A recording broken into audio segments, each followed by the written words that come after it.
market movers à présent, Christophe. Quels market movers ont retenu votre attention ce matin ?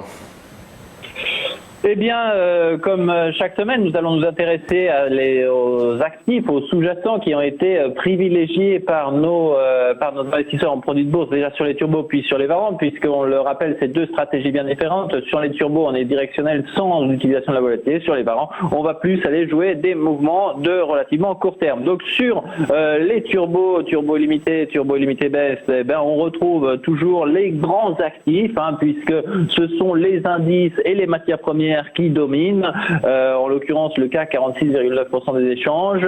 Dow Jones et DAX occupent respectivement la deuxième et la troisième place sur le podium, et on retrouve également dans notre top 10 le Nasdaq et le S&P. Donc on voit vraiment une concentration des investisseurs sur le biais sur les indices boursiers. À remarquer que l'or se maintient donc en cinquième place de notre classement, puisque presque 3% des échanges l'ont été sur les turbos liés au métal jaune.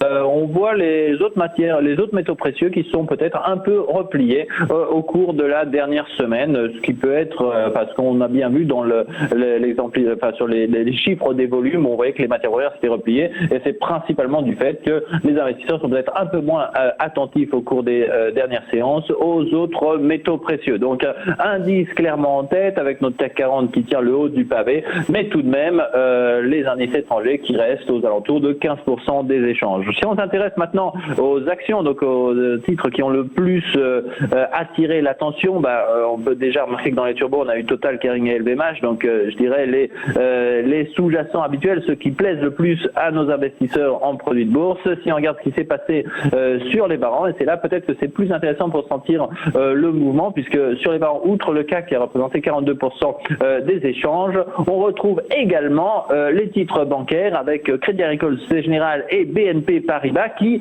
repasse dans la top 10. Donc ça faisait quelque temps que nous ne retrouvions plus en fait une si forte présence des actions bancaires qui ont presque représenté 10% des échanges. Et naturellement, on retrouve encore une fois LVMH qui semble se confirmer comme être l'action préférée de nos investisseurs en produits de bourse.